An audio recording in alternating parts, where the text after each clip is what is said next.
Welcome back, everybody, to another edition of the Deep Cover Podcast. I'm your host, Omar Zaran. Thank you, as always, for tuning in to another edition of the show. Today, I was planning to do an episode about the Minnesota Timberwolves finally retiring Kevin Garnett's jersey, and that might come at a later time, but there's something that happened that I want to talk about. And this is a sports podcast. This is not going to be a sports episode. And the reason is I've mentioned this before when I was on with Tone from the BME podcast. He was talking to me and asking me about what motivates me, what drives me to keep creating content, those sort of questions.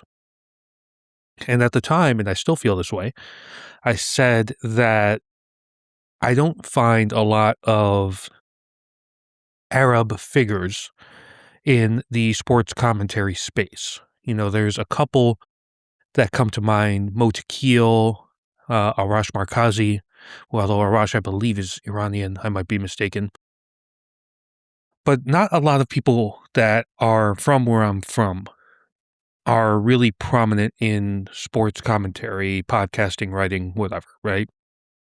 So I always feel like being a voice for that type of person so if somebody reads my stuff or watches my podcast or listens to my podcast, I should say, that if they are Arab, they feel equally represented. Just like when a black fan would hear somebody like Bomani Jones, for example, right? So in that spirit, I think to be true to myself here, I need to talk about stuff that concerns the Arab community, Arab culture, and even if it reaches one person, great. But I think it still needs to be talked about. So, as some of you may know, I was formerly living in the Detroit area for about 18 years before I moved out to the Pacific Northwest. And for those of you who don't know, Dearborn in the Metro Detroit area has a massive population of Arabs and Muslims. If I'm not mistaken, it's the largest Muslim per capita of any city not located in the Middle East. So, and when you go to Dearborn, as I did whenever I visit my sister in the Detroit area, it feels like you're in an Arab country. I lived in Amman for a few years in Jordan, and it feels like an extension of that, right? That's just how ingrained the culture is. It's just so predominantly Arab. A lot of Muslim people live there by consequence. So it's not like a typical American city in that way, right? So earlier this week, Jake Lang, who served 4 years in prison for his activities on January 6th, and was eventually pardoned by Donald Trump, organized this rally, this protest in Dearborn, and this was all kind of a rebuttal to the nomination of Abdul al-Sayed for the governor race, representing the Democratic ticket in Michigan. So he beat Haley Stevens, who was, heavily funded by AIPAC, the Israeli lobby, and was, he narrowed out the defeat there, and a lot of people have been making assumptions and comments about him because of his name, and thinking about what does that mean, similar to what people did in New York City around the election of Zohran Mamdani. And so Jake Lang, he gets a protest or demonstration or whatever planned in Dearborn, and they go into the city, people from multiple different states, none actually living in the Dearborn area. And they do this anti-Islam protest, and they're branding it as this sort of Christian crusade, right? A bunch of people were arrested, 22 people, according to the Detroit News. And this isn't a moment that I want to talk about because I, quite frankly, am just sick of the rhetoric and of the way that Arabs, Muslims are treated in this country and have been treated for a long time. So some of this will be my own personal story, but this is just kind of just my lens of the way I see it. And I, the way you kind of can pull all this back, right? If you really want to talk about the true origin of it, is 9/11, right? That's going to be the the thing that really resonates as this inflection point of when Arabs and Muslims started to become the enemy in this country, right? Even though you can argue that a bunch of discrimination was happening before then. But before 9/11, my father, who is a Palestinian immigrant, was able to work comfortably in New York City, and there really wasn't any issue. After 9/11, that all changed when Muslims became the enemy. So let's kind of look at what happened there. And, I was on my friend Zahra's podcast, Breaking Peter with Z, talking about 9/11 about a year or so ago.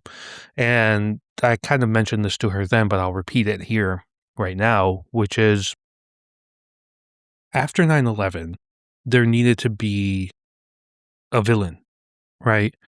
It wasn't just that, hey, a terrorist cell based wherever has, hijacked planes and caused this mass loss of life. It's we need to point the finger at the enemy. So a lot of Americans, a lot of New Yorkers will often say that 9/11 was the biggest tragedy day and within the continental United States. Obviously, Pearl Harbor is separate from this, but that's the worst day in the US in its history. But they would argue that the day after, September 12th, was the day when the nation kind of came together, right? And for white Americans, that's probably true. For a lot of people living in New York, that might be true. But for people like me, that was not the case because pretty shortly after, they started creating the necessary frameworks to invade Afghanistan, right? So for me, that wasn't really the day that the world and the US came together. That was the day that people like me, people like my father, like my sister, the day that we became the enemy. And so it's important to note we're coming up on the 25th anniversary of 9/11 next month, and that stuff is still there. So in the years since 9/11, I have been called a terrorist. I have been called like a goat fucker. I have been called un-American. I've been told to go back to where I came from. All this stuff has become normalized, right? It's normal to accuse an Arab of being a terrorist. It's normal to accuse them of being backwards, right? And that is just kind of, I think that every non-white minority that lives in the United States has encountered this. It's been continuous for Black people since the days of slavery. It's just permutated different forms, from it was slavery, but then it became discrimination and segregation, and then it became just institutional racism, right? That's kind of been the through line of the history of America. Italians, Irish people, Asian people around the pandemic, anyone who was Chinese, they were being attacked because they associated COVID-19 with China, right? And we have also been dealing with this sort of thing for the past 25 years. There's been this fear that if you put a bunch of these Muslims in power, that they're going to implement Sharia law, that they're going to strip the American ideal of what it is, right? And it's been proven to be false time and time again, but these are scare tactics that people who are uncomfortable and quite frankly racist, that's what they resort to because they want to scare people into believing the fear tactics that they're selling. You saw it with Mamdani. When he was elected, everybody was like, he's going to implement Sharia law. He's going to do all this terrible stuff. And what has he done? Anytime something needs to be fixed or something needs to be addressed in the city, he's been doing it. And he's been a very effective mayor very early into his tenure. And this isn't a uniquely American problem. Like London has had government officials of Muslim descent or Muslim faith, Arab descent, Indian descent. and, they encounter racism as well.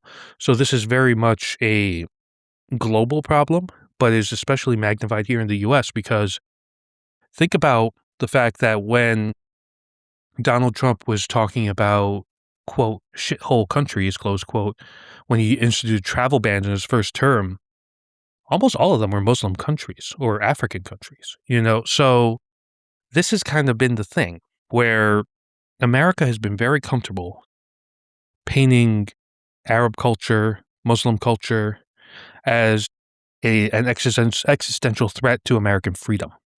And that's where protests like these, that's where that whole thing is born. Because after 9/11, we invaded Afghanistan and looked at the Taliban as like this devil, when in reality, the Taliban only came to power because of the US's involvement of activities with the Soviet Union, against the Soviet Union, and by result with the first Afghan war. So they have been continuously meddling and involved in the Middle East and its affairs. Then they invade Iraq, basically settling the score for George Bush's father from the first Persian Gulf War.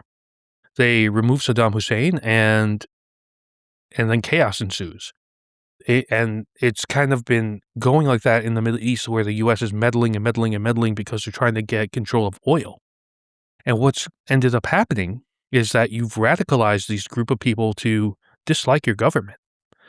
And, it reminds me when I lived in Jordan, and I would talk to people, and they would say, because I would tell them I grew up in the States and everything, and they would say, really, we don't hate Americans. We just don't like their government, right? Which is a perfectly nuanced stance to take, because it is the government that is making these decisions. It is not the individual person. And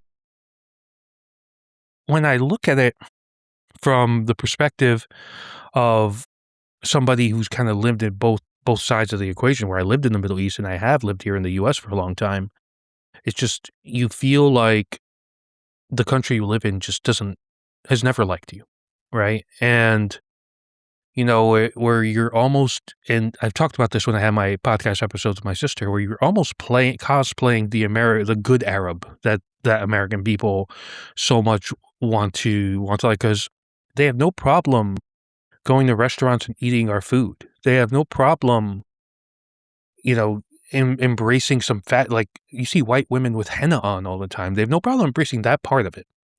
But if you were to go up to a random white person on the street and you would ask them how you feel about Arabs, how you feel about Muslims, they would say, I feel uncomfortable, because they associate us as being terrorists. So, and it's an important distinction to make, because the terrorist label is the same thing as the thug label for black men, right? And when it's a white guy who does a school shooting, he's a lone wolf, mentally deranged, disturbed. This is singular, right? It's very micro, right? It's leveled down to the one person, right? When something happens and it's an Arab who did it, or a shooting happens and it's a black guy who did it, it becomes institutional, very macro, so where it's just kind of like, see, this is why you can't trust them. This is why they hate us. They blah, blah, blah. They don't want to take away our freedoms. The fascinating and disturbing and enraging part of all of this is that we're in a moment in United States history where Christian nationalism, fascism behind the veil of Christianity and the Bible is at an all-time high. And the stuff that they're trying to do is exactly the stuff that they thought that Muslims in power would do, Sharia law would do, right? You really want to think about this here. They're trying to say, well, America is a Christian nation, right? When in reality, America was designed to be a secular nation. It wasn't designed to be governed by a religion. That's why we have freedom of religion right there at the top of the Bill of Rights, right? And they are trying to regulate women's autonomy, like making it harder for women to get birth control, making it harder for women to get access to abortions, making all this stuff that they, in the past, would have said, this is what Muslim and Arab people would do to you, right? But now they're doing it. right? In the name of this whole one nation under God, America first thing, right? And ultimately, what it is all about power and control. They want power, they want control.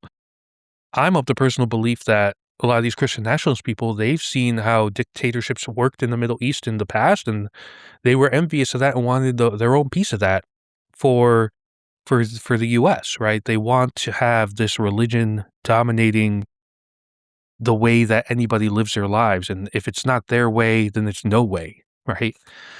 And the the messed up thing is that most Arabs and Muslims in America, they love this country in the sense of opportunity, in the sense of what it can provide to them.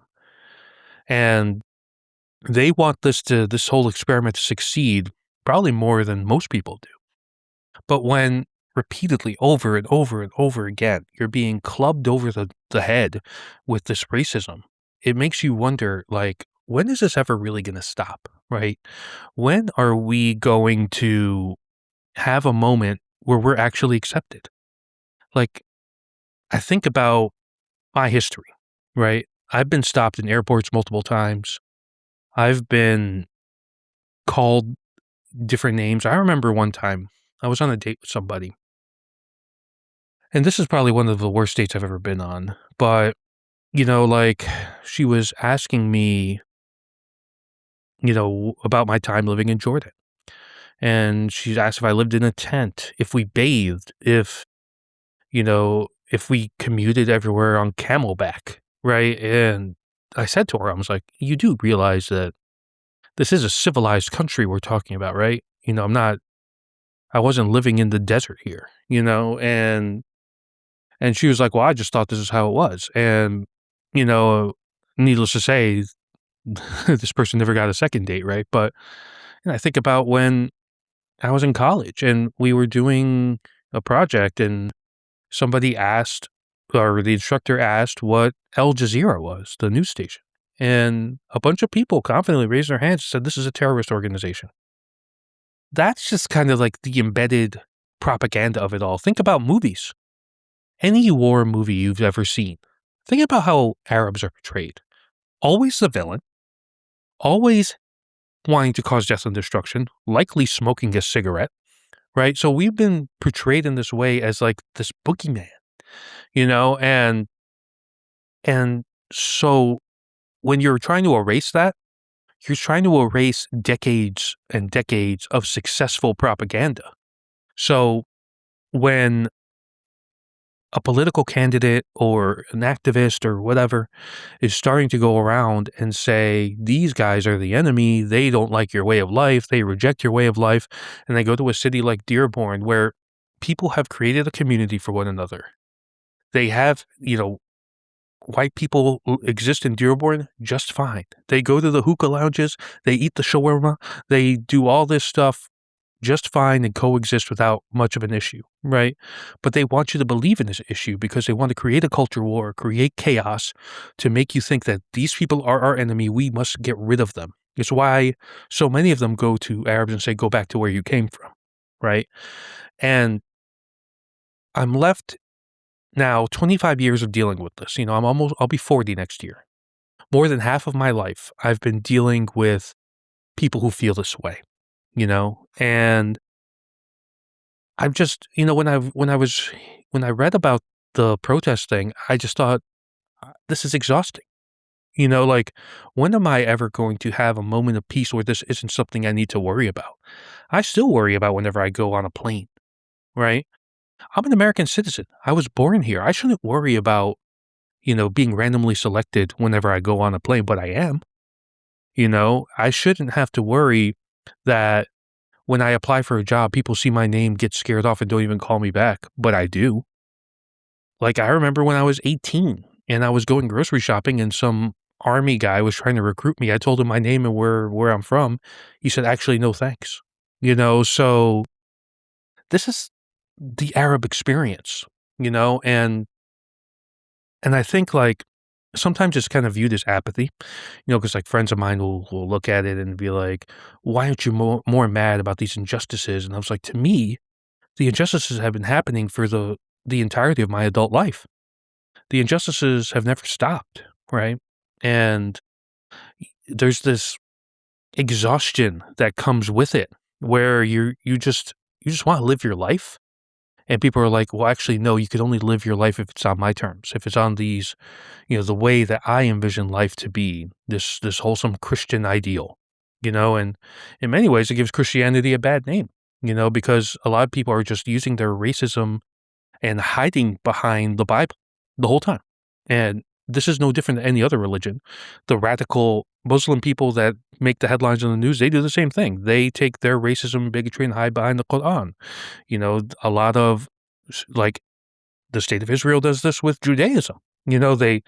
They are implementing their imperialist tactics and then hiding it behind the veil of anti-Semitism, right? And it makes you just wanna just scream into the void, because I still believe that deep down, people want to be embraced by one another. They wanna have community with one another, but we just let this other bullshit kinda get in the way.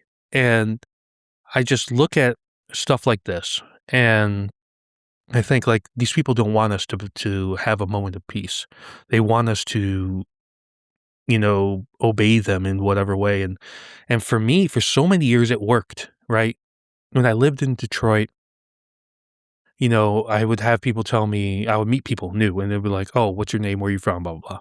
It's like, oh, Omar, Arab. I bet you spend a lot of time in Dearborn, right?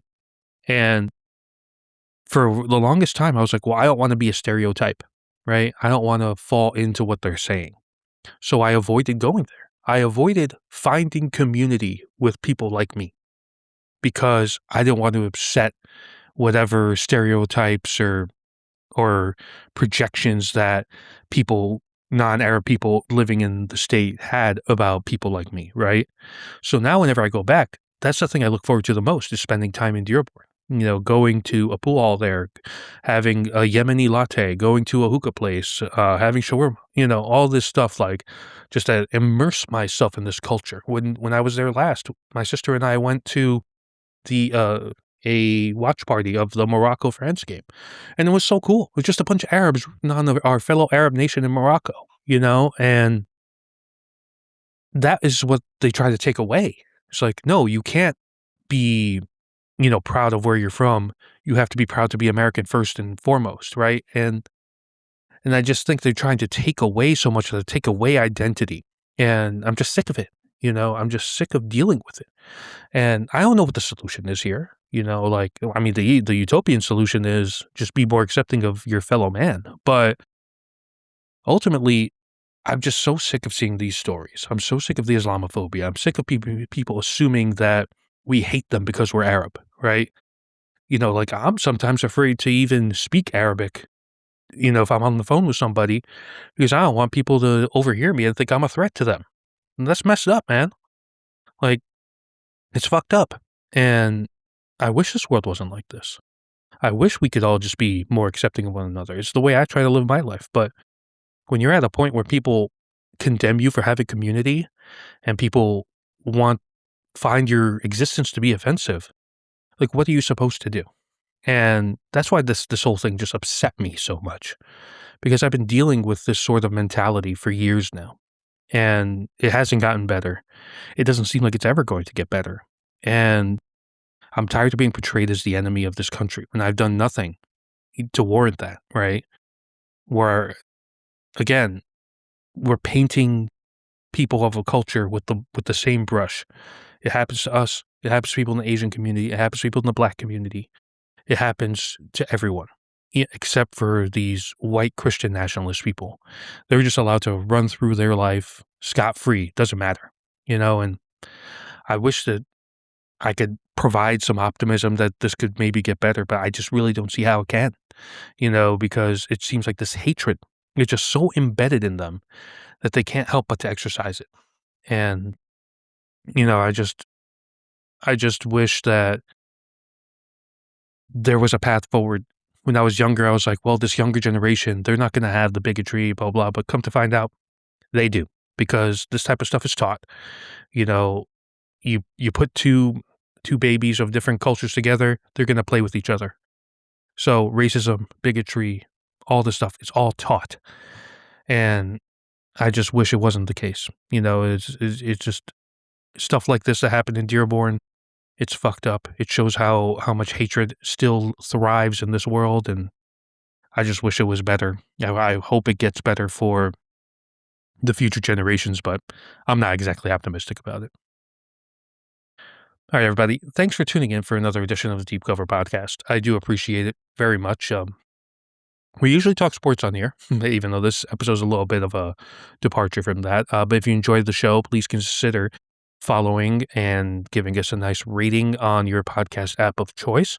If you want to check out my written work, that is available on deepcoversports.com, where you can subscribe to get those articles for free in your inbox.